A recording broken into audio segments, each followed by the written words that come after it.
Hey guys, tonight I'm going to go over an article that was sent to me about how fake and obviously staged North Korea is. It's not even funny. Pretty much we were all duped into believing that this was in fact a threat, which in reality it wasn't. It was all along just a movie set, and I'm going to get to the bottom of it on tonight's True Reporting.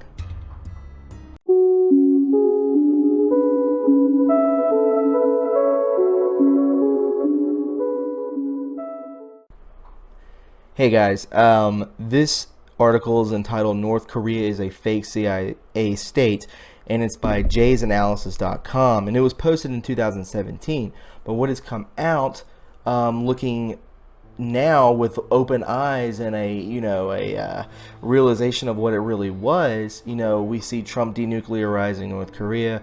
We see Kim Jong-un appearing to be a pretty decent person, and he's coming out and speaking and stuff, and they sign all, almost a peace treaty.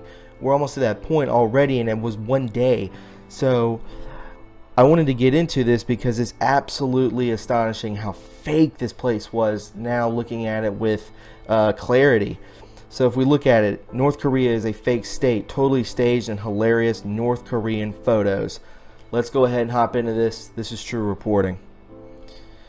You saw it first on Jay's Analysis. Remember the famous Situation Room photo? It's admittedly fake.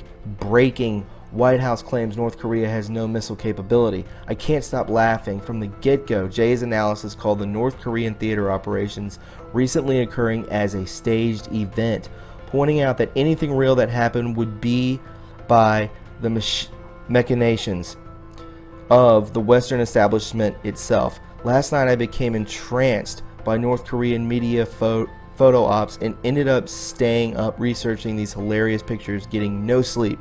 What became evident after several hours of photo analysis was how ridiculous these images are. But what's happening is not just how absurd the pictures are upon inspection, but how big these images are in media hype and the total lack of any analysis, journalistic or intelligence agents to call bullshit. Where are the foreign analysis? Apparently, the system thinks the public is so utterly inept that not even the middle management class of journalists and intellectuals can figure out that these are completely absurd threats, insofar as that we see presented. Business Insider posted a series of images from the Associated Press that purport to a top secret rocket facility where North Korea launched its supposed satellite. It says here the rest of the media has followed suit, hyping these international threat, arguing that North Korea can nuke other nations. But an inspection of these images shows a host of stuff so stupid you can't help but laugh. Furthermore, these images are reminiscent of other more recent comedic mass black ops, the Bin Laden raid on his secret compound that features water guns and an old man who is supposedly Bin Laden watching a crappy TV with his old cable box. Oh my, I've never seen this. That is pathetic. That is pathetic. Wow. The first question that should be asked by people with any brain cells left to rub together is, how does a country that the media says is a hermit nation close off to the West manage to have all these pictures perfectly photo-opped that filter out to the Western media? Just like with Bin Laden, who was wanted in connection to the 1993 bombings. No one can seem to get inside North Korea, and secret videos have to be shot that leak to tabloids. The last weeks of spate of bizarre videos have surfaced all over the web, the most recent of which is the slave labor of North Korean, where a small child supposedly dies because troops are busy unloading armaments. Two utterly absurd facts emerge here. First, we can't see anything but what looks like a stuffed jumpsuit used for Halloween decorations in someone's yard. This is supposedly a small child, yet he's wearing adult-sized boots. Hilarious. Second, the wording of the source in the Daily Mirror is equally as witty, as it reads like a 10th grader writing a journal. Yeah, look at this. The shoes.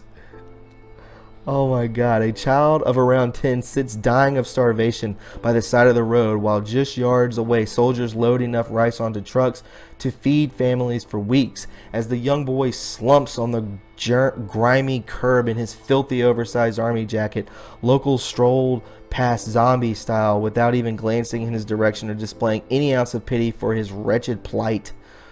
Good God. Nearby, his friends scavenge in disease-ridden rubbish tips for scraps of what might pass for food in a land where people are so poor they are forced to eat tree bark or even corpses, according to those on the inside. Really?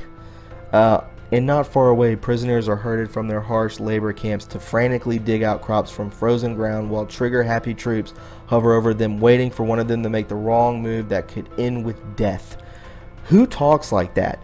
Clearly, this is propaganda. Propaganda is often done at a cheesy high school level for the purpose of passing as too bad to be fake. It's also emerged that the other propaganda videos were fakes too, as Daily Caller admits being taken in by the hoax. Similarly, The Atlantic posted an article calling out the beach invasion drill photo a bad photo job. Oh my God. Look at how fake that looks. But the comedy is just only beginning. Apparently the rest of the media is so utterly lazy that they just copy and paste stories from the news wires without ever doing any research or investigation of any claims or images. In this regard, at least the Atlantic did some research on Bin Laden compound and realized the great coincidence that an exact replica of the compound existed in North Carolina. Can anyone put two and two together here? I mean, seriously, get fucking real. So we look here, yeah, squirt gun. But back to North Korea and Kim Jong-un. Look at what is supposed to be a top secret rocket facility. Just take a look at these Commodore 64s that are supposed to be launching a satellite. Notice how plain and fake everything looks. It looks like the set of a B sci-fi movie. Where are Joel and the bots? Yeah, look at this.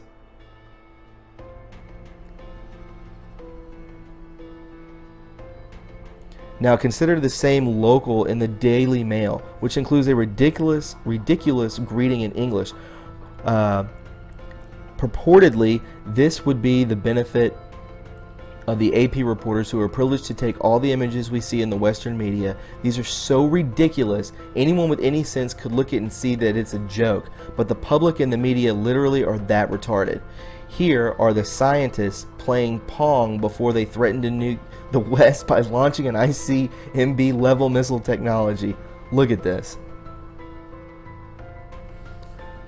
This is actually really funny. But the comedy doesn't end here. Look at the blue garage door in these two pictures. It appears to be the same door, but look how empty the entire building is. This is the North Korean space facility, but it sure is sparsely decorated. Are satellites usually wheeled out on an overhead projector cart? Yeah, look at this. That's the cart, and that's supposed to be a satellite. And now look at the exterior of the top secret space facility. This looks to be the same blue garage door behind the scientist above with a megaphone. LOL. Yeah, right here. And there's the blue door and the megaphone guy right here. But wait, the same facility image was released by the AP and the KCNA. It shows presumably the same interior of Command Central. Remember, this is supposedly the Sohae top secret rocket facility that the AP was allowed to photograph freely. The interior is totally different with newer flat screen monitors from the late 90s. Did the facility get a makeover in the midst of the launch updating the Commodore 64s, or is this another room where nothing is plugged in? There we go. Look at how fake the picture on the screen looks as well. What are these scientists doing? Chatting and playing with Microsoft Paint? Here's the great leader looking at yet another stream with images that look like something from War Games with Matthew Broderick.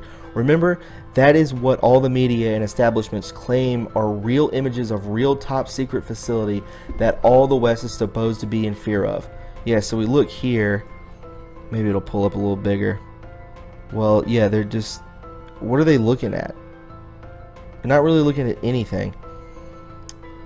And then we look down here to this screen. Yeah, this is... He's up here on a balcony looking down onto this screen. Presumably this is the same checkered floor in the above picture, but if you look closely you can see what literally looks like Commodore 64s on the floor. Awesome.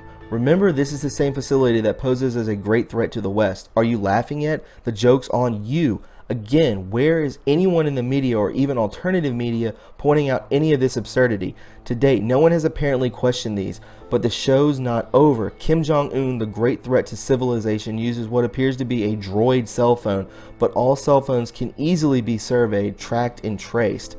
Right here. Take a look at that if you want to zoom in on it. Disco ball and bitches. So here we go. We look at this. This looks like something a 5th grader made. So how was all this done? Drudge just posted the same article I came across last night that clears this up. Last year, AP just happened to set up an office in Pyongyang. The same two journalists are taking all these pictures. The insiders are laughing because it's really simple how this happens. These analyses are now expanded in published form. To read more, click the image below in order to get a copy of Jay's book. Alright, and I believe that's the end of that. So let's go. We can watch this real quick, right? Let's watch this. Stevie Chinook.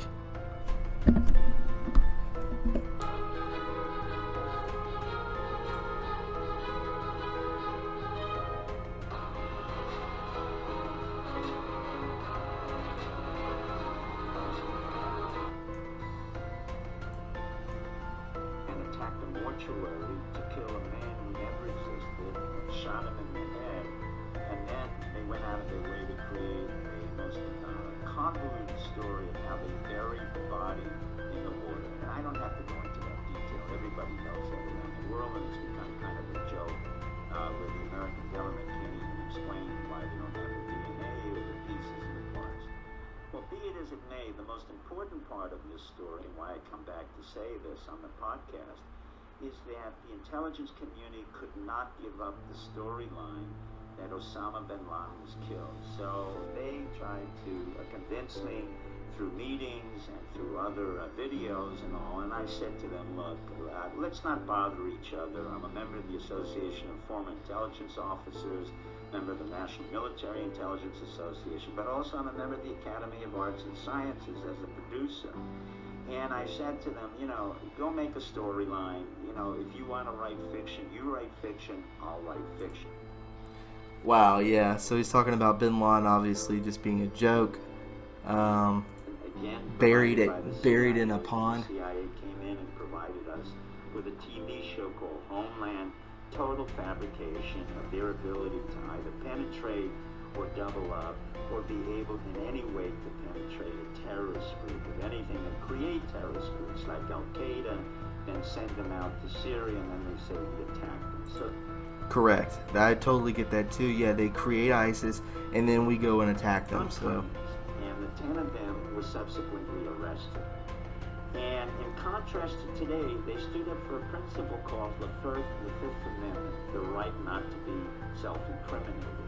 They went to prison, but more importantly, many of our Hollywood filmmakers took the courageous step, unlike today, where they're just the extension of the military and the CIA, like Catherine Bigelow or Steven Spielberg or Kathleen Kennedy. Instead, people like Carol Foreman, who did The High Noon with Gary Cooper, where he was seen as a sheriff. The counter-attack to that, where we had other films called The Thing, which talks about what happens when a person is possessed by a foreign element, i.e. communism, and the supernatural got into the film industry, and then the film industry responded once again with another movie by Arthur Miller called The Crucible, and what happens when you have mass hysteria produced by ideology and false accusations. So American Hollywood and the American citizenry had evolved from a fighting organization for our own freedoms into a very placid, passive, greedy organization, which in the name of liberal concerns and entertainment with greed, and there's nothing wrong with greed, decided that they would go from a fighting, strong position to one of acquiescence, accommodation, and being part of the propaganda. So, from my point of view, if you want to see the movie with Catherine Bigelow in it, directing it, that's your choice. I refuse to see it. I refuse to attend the Academy Awards because I think the Oscars are nothing more than a cornucopia of self-congratulatory exercises, and it's really quite boring. So it's your... Okay, yeah, so that was a total waste of time. But anyways, I guess Steve Buchanek discusses Hollywood propaganda. So is this built on a movie set? Is this real? I know you've seen pictures. You can Google pictures of North Korea, and it looks like the buildings are just like billboards. Like they're just like cardboard cutouts. It's very strange. And it looks like no one lives there. Like it's just a giant movie set. But anyways, guys, if you found this informative and you enjoyed it, please subscribe. Also, give me a thumbs up and share this video. I have a second channel, True Reporting 2.0, just in case something happens to this. And I have a Patreon if you would care to donate. Any donations go to me, which will then go to creating merch to give back to you, and I'll pay for the shipping and whatnot. I'll give you some designs here probably in the next month or two once I start building up an accumulation of money for it.